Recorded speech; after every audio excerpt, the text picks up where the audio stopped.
신명기 34장은 모세가 다음 후계자 여호수아에게 이제 안수하고 이제 모세에 대한 평가와 이제 칭찬으로 끝나게 되는데 오늘 말씀에 나왔던 처음 여호수아의 시작은 어떠한지 우리가 함께 보면 좋을 것 같습니다.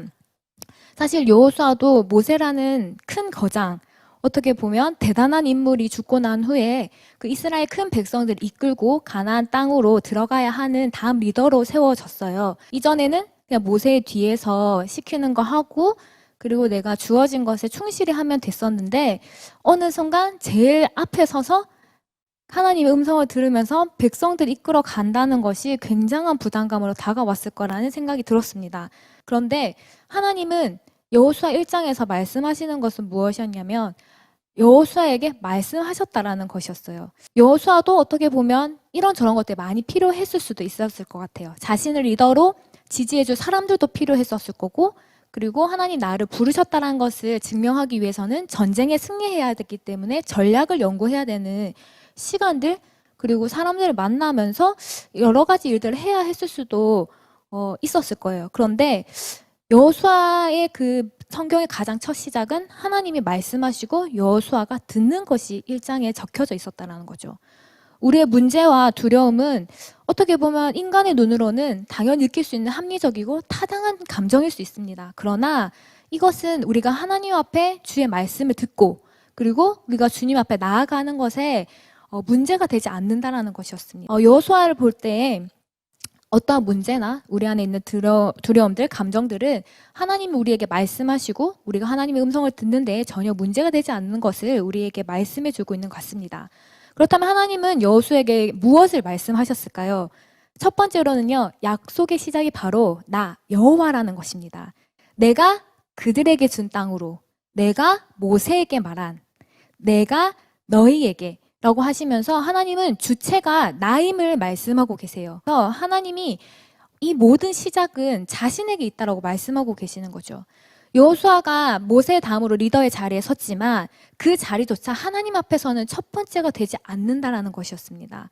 그런데 이 말씀을 보면서 내가 시작이 아니라 하나님이 시작이시라면 하나님의 지혜는 그리고 하나님의 능력은 그 모든 것들을 책임지실 수 있겠구나라는 생각이 들면서 굉장히 마음에 안도감이 생겼습니다. 하나님의 완전하심이 하나님이 시작되시고 하나님이 마침되신다라는 것이 여러분들에게 정말로 안도감을 주는 진리이십니까?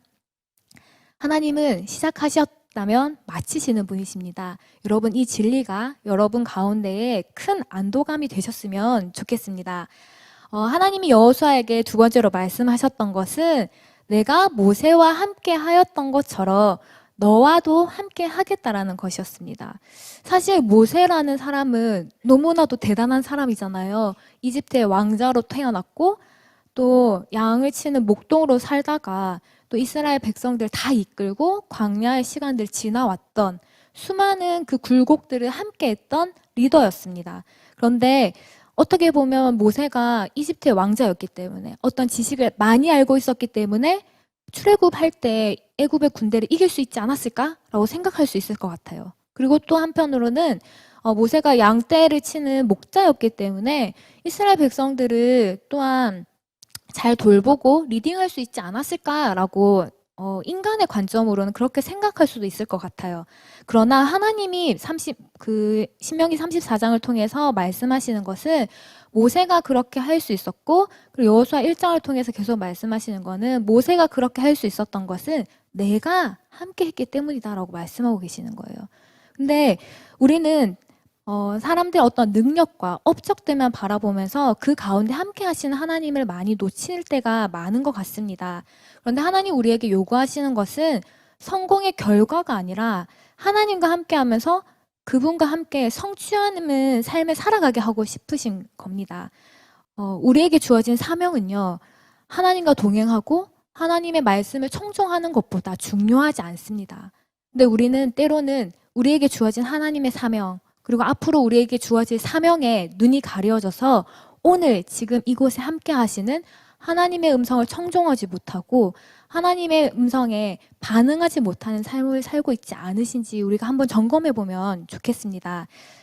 우리의 인생은 앞으로도 예측이 불가할 것입니다. 그러나 그때에도 그 불완전한 가운데서도 하나님 우리와 함께 하실 것이고요. 이것이 우리의 자신감이 되셨으면 좋겠습니다. 세 번째로 하나님 우리에게 명령하시는 것이 있습니다. 때로는 우리가 두려움에 사로잡히고 또 실패에 대한 부끄러움이 또 얼마 남지 않은 기회들로 인해 조급함들이 하나님의 말씀이 우리를 주장하지 못하게 만드는 것 같아요. 그래서 하나님은 이제 여호수아를 통해서 말씀하고 계시죠. 밤낮으로 율법을 묵상하고 주야로 묵상하고 입에서 떠나지 말게 하라고 우리 가운데 말씀하고 계십니다. 말씀이 우리를 이끌어 가도록 그 자리에서 훈련하셔야 합니다. 그래서 그 말씀이 우리를 위로하고 그리고 그 말씀이 사망의 음침한 골짜기를 지나는 것 같은 내 삶을 인도한다라는 것을 우리가 경험하고 그리고 말씀이 내 상한 영혼을 회복한다라는 것을 경험하셔야 우리는 세상 가운데서 강하고 담대할 수 있습니다. 하나님 우리에게 강하고 담대하라고 말씀하시고 명령하셨습니다. 그런데 우리가 강하고 담대할 수 있는 이유는 말씀이 우리를 인도할 때 그것이 가능한 것이죠. 여러분 여호수아의 시작처럼 하나님과 동행하는 삶으로의 부르심을 우리가 먼저 회복했으면 좋겠습니다. 우리 안에 어떤 시작을 할 때, 우리 안에 어떤 두려움이 있을 때 우리가 다른 어떤 것들을 먼저 하는 것이 아니라 하나님 앞에 먼저 나아가서 그의 음성을 듣고 그 앞에 순종하는 것을 먼저 훈련하셨으면 좋겠습니다. 사단은 사명을 완수하는 데 집중하게 만들어요. 그래서 지금 여기에 나와 함께 계시는 하나님을 보지 못하게 하는 것이죠. 여러분, 우리 눈앞에 있는 가려진 그 사단의 속임수들을 걷어버리고 날마다 말씀을 묵상하면서 우리를 지금도 함께 인도하고 계시는 그 하나님을 바라봤으면 좋겠습니다.